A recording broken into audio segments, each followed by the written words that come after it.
بسم اللہ الرحمن الرحیم نحمدہ ونصلی علی رسولہ الکریم۔ معزز سامعین، حرکت الدفاع عن السنہ یوٹیوب چینل میں آپ کا استقبال ہے۔ آج ہم آپ کی توجہ ایک اہم مسئلے کی طرف مبذول کرانا چاہتے ہیں۔ کیا ایک بکرے کی قربانی گھر کے تمام افراد کے لیے کافی ہے؟ ایک مکتوب اور اس کا جواب۔ مکتوب نگار ہیں حضرت مولانا مفتی انظر سبیلی صاحب مدّ ظلہ العالی، جو بندہ کی سرگرمیوں پر مشفقانہ گہری نظر رکھتے ہیں اور حوصلہ افزائی کرتے رہتے ہیں۔ انہوں نے حسن ظن کی بنیاد پر بندہ کے نام ایک مراسلے میں لکھا: السلام علیکم ورحمۃ اللہ وبرکاتہ۔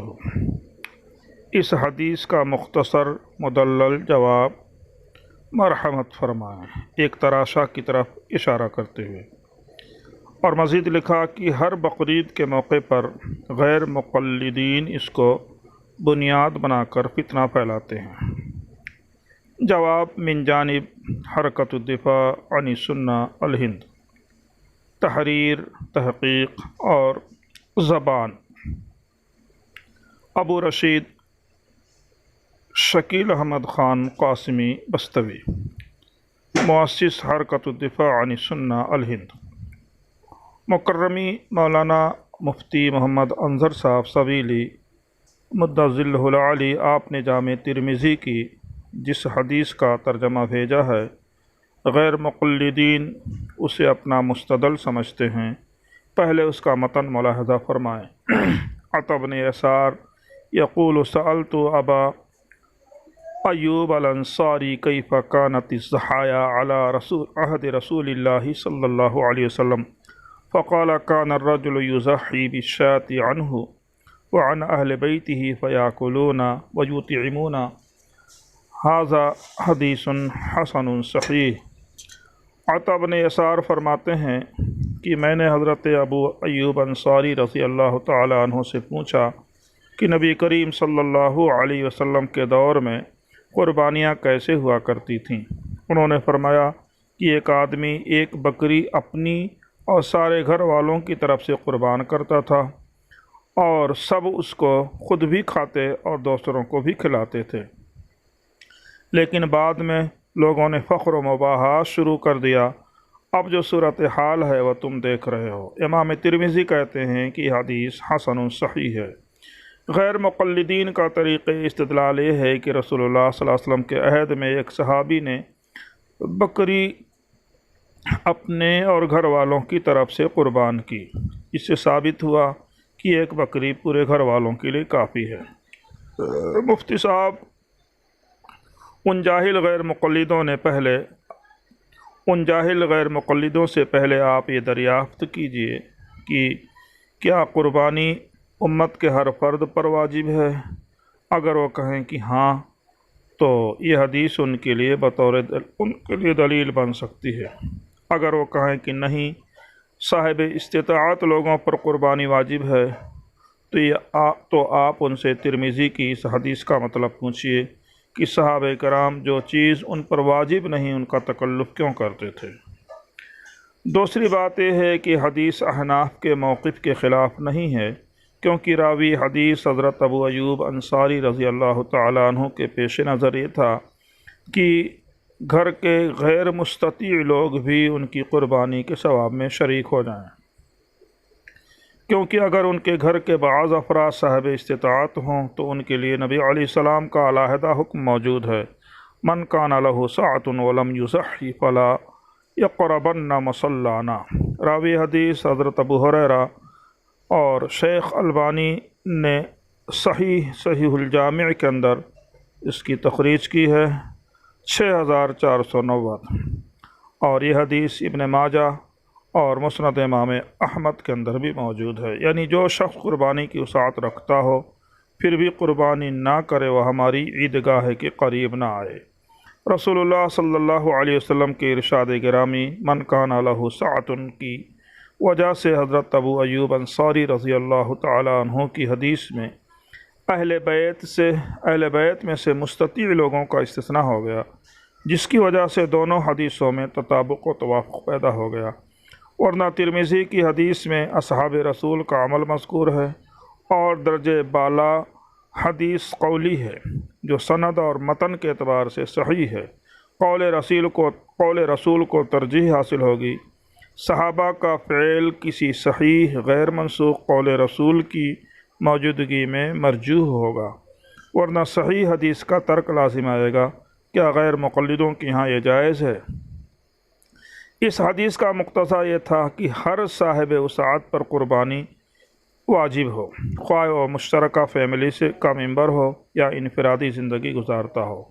اس کے برخلاف غیر مقلدوں کا کہنا ہے کہ ایک بکری گھر کے تمام افراد کی جانب سے کافی ہے۔ آخر وہ لوگ اس حدیث کا کیا جواب دیں گے؟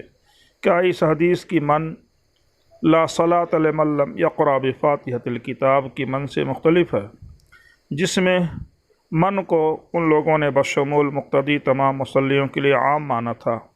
یہاں اسے عام ماننے سے کیا چیز مانے ہے؟ اس من کو وہ عام کیوں نہیں مانتے؟ گھر میں والدین صاحب نصاب ہیں، وہ مخاطب کیوں نہیں؟ بھائی، 4 بہنیں، بھائی جو بالغ و صاحب نصاب ہیں، وہ مخاطب کیوں نہیں؟ کیا شریعت کو ان لوگوں نے ارغمال بنا لیا ہے جب چاہیں جو چاہیں حکم صادر کریں؟ ان کو چاہیے کہ قرآن و حدیث کا نام لے کر کی قوم کو گمراہ نہ کریں۔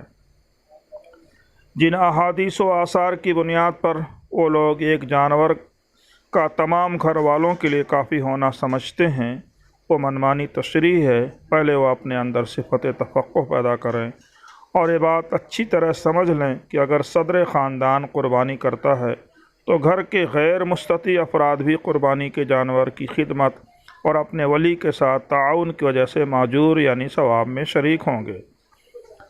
اگر ان میں سے کوئی صاحب نصاب ہے تو علیحدہ اس پر قربانی واجب ہوگی۔ باپ، ماں، بھائی بہن، چاچا وغیرہ کی قربانی کی وجہ سے صاحب نصاب کے ذمے سے قربانی کا وجوب ساقط نہیں ہوگا۔ وہ لوگ صحابی کے عمل کا حوالہ دے رہے ہیں کہ وہ ایک بکری کی قربانی سارے گھر والوں کی طرف سے کرتے تھے۔ آج صحابی کا عمل ان لوگوں کے لیے حجت کیسے بنا؟ وہ تو صحابہ کے انفرادی و اجتماعی اعمال کو تسلیم ہی نہیں کرتے۔ آخر وہ اللہ اور اللہ کے رسول صلی اللہ علیہ وسلم کے حکم سے بچنے کے لیے کیا کیا تعویلات کا سہارا لیں گے؟ ائمہ کرام کا مطرح نظر قربانی کا وجوب اس آیت مبارکہ سے مستنبط ہے۔ فصلی لربک ونحر، اے مخاطب اپنے رب کے لیے نماز پڑھیے اور قربانی کیجیے۔ نبی کریم صلی اللہ علیہ وسلم کا ارشاد گرامی اس سے پہلے گزر چکا ہے، من وجد ساعة ولم یضحی فلا یقربن مصلانا۔ امام ابو حنیفہ، امام اوزاعی، امام لیث ابن سعد، امام ابن تیمیہ اور جمہور محققین کا قول یہی ہے کہ قربانی ہر صاحب استطاعت پر واجب ہے، خواہ وہ انفرادی زندگی گزارتا ہو یا جوائنٹ فیملی سے متعلق ہو۔ غیر مقلدین کی حدیث دشمنی پر حیرت ہے کہ احادیث صحیحہ کی وجہ سے وہ گائے اور اونٹ میں صرف 7 لوگوں کی شرکت کو جائز سمجھتے ہیں، لیکن مینڈھے اور بکری کو گھر کے تمام افراد کی طرف سے کافی سمجھتے ہیں، خواہ 100 ہوں۔ یہ منطقی عیسائیوں کے عقیدہ اقنوم ثلاثہ یا خود ان کے مسئلہ بیک مجلس مطلقہ ثلاثہ کے ایک رجعی ہونے کے معمہ سے کچھ کم نہیں۔ حدیث شریف میں ہے، عن جابر رضی اللہ تعالی عنہ قال نحرنا مع رسول اللہ صلی اللہ علیہ وسلم بالحدیبیۃ البدنۃ عن 7 والبقرۃ عن 7۔ ھذا حدیث صحیح سنن الترمذی۔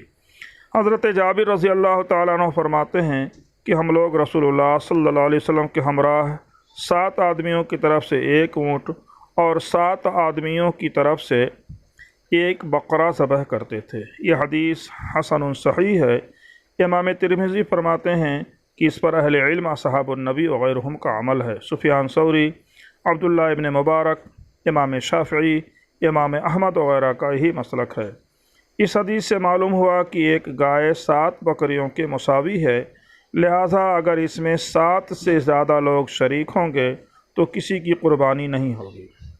7 کی تخصیص سے ایک بکری ایک شخص کی جانب سے متعین ہو گئی، اور خود رسول اللہ صلی اللہ علیہ وسلم نے اپنی جانب سے ایک بکری کی قربانی دی ہے۔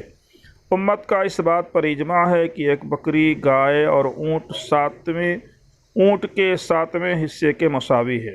اگر گائے اور اونٹ میں 7 لوگوں سے زیادہ شریک نہیں ہو سکتے تو ایک بکری میں گھر کے تمام افراد اگرچہ وہ 100 ہوں کیسے شریک ہو سکتے ہیں؟ عقیقہ اور قربانی کا حکم ایک جیسا ہے۔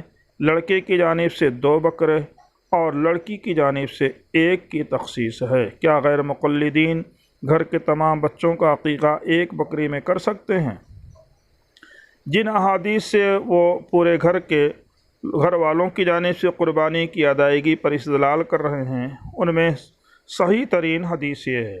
سیدنا جابر رضی اللہ تعالیٰ عنہ بیان کرتے ہیں کہ شہدت مع رسول اللہ صلی اللہ علیہ وسلم علی اصحاب المصلی فلما قضى خطبته نزل من منبره وأتي بكبش فذبحه رسول الله صلى الله عليه وسلم بيده وقال بسم الله والله أكبر هذا عني وعمن لم يصح من أمتي۔ صحیح ابی داؤد حدیث نمبر 2810۔ فرماتے ہیں کہ میں ایک عید الاضحیٰ کے موقع پر رسول اللہ صلی اللہ علیہ وسلم کے ساتھ عیدگاہ میں حاضر تھا۔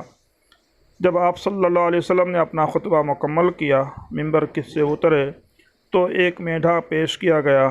آپ صلی اللہ علیہ وسلم نے اسے اپنے ہاتھ سے ذبح کیا اور یہ دعا پڑھی، بسم اللہ واللہ اکبر ھذا عنی وعمن لم یضحِ من امتی۔ اللہ کے نام سے جو بہت بڑا ہے، یہ میری طرف سے اور میری امت کی جانب سے ان لوگوں کی جانب سے ہے جو قربانی نہیں کر سکے۔ مفتی صاحب، اب اس پر غور کیجیے کہ رسول اللہ صلی اللہ علیہ وسلم نے ایک میڈھا کو اپنی جانب سے اور اپنی امت کی جانب کے ان افراد کی جانب سے ذبح کیا جو قربانی کی استطاعت نہیں رکھتے ہیں۔ جب رسول اللہ صلی اللہ علیہ وسلم نے من لم یضحِ کا لفظ استعمال کیا تو غیر مقلدین اسے عموم پر محمول کیسے کر سکتے ہیں؟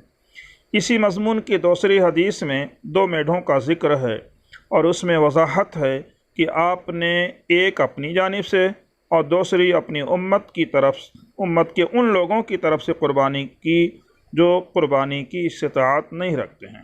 غیر مقلدوں نے اس سے شرکت پر تو استدلال کیا، حالانکہ یہ ایصال ثواب کی حدیث ہے، یہاں ایصال ثواب مراد ہے۔ اگر بالفرض حقیقتاً قربانی مراد لیں تو امت کے غیر مستطیع کی جانب سے قربانی ادا کی گئی، نہ کہ مستطیع لوگوں کی طرف سے۔ امت کے مستطیع کے لیے رسول اللہ صلی اللہ علیہ وسلم کی قربانی کافی نہیں تھی، اس لیے تو رسول اللہ صلی اللہ علیہ وسلم نے امت کے مستطیع یعنی صاحب نصاب لوگوں کو صراحتاً حکم دیا کہ قربانی کریں۔ اگر وہ قدرت کے باوجود قربانی نہیں کر سکتے تو ہماری عیدگاہ کے قریب آنے کی زحمت بھی نہ کریں۔ اب مسئلہ واضح ہو گیا کہ گھر میں اگر کچھ افراد صاحب استطاعت ہوں تو اپنی جانب سے قربانی کے ذمہ دار ہیں۔ ان کے ماں باپ، بھائی بہن، چاچا وغیرہ کی قربانی کی وجہ سے ان کے اوپر سے وجوب ساقط نہیں ہوگا۔ گھر کے وہ افراد جن پر قربانی واجب نہیں، وہ مایوس نہ ہوں، ان کے اولیاء کی قربانی کے ثواب میں ان کو حصہ ملے گا۔ مزید ہے کہ گھر کے غیر مستطیع افراد پر قربانی واجب نہیں، جو چیز واجب نہیں اس کی ادائیگی و عدم ادائیگی پر اس قدر ہنگامہ کیوں؟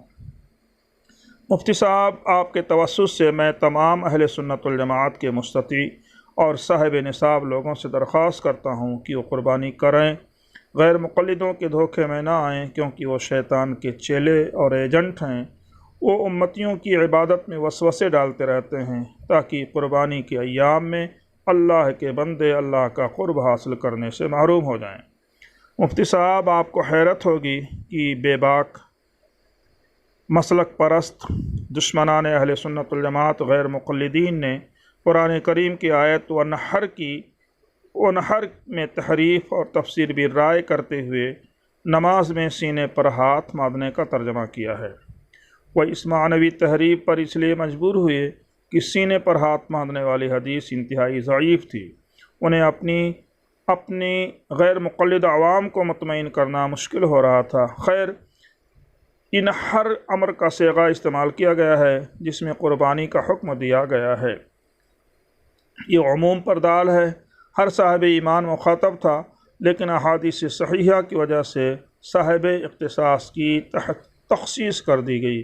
رسول اللہ صلی اللہ علیہ وسلم نے بذات خود یہ تخصیص کی ہے، لہذا غیر مقلدوں کو چاہیے کہ رسول اللہ صلی اللہ علیہ وسلم کی اس تخصیص میں مداخلت نہ کریں، اپنی رائے و اجتہاد کو دخل نہ دیں، کیونکہ حدیث صحیح و صریح غیر منسوخ کی موجودگی میں کسی کا اجتہاد قابل قبول نہیں ہے۔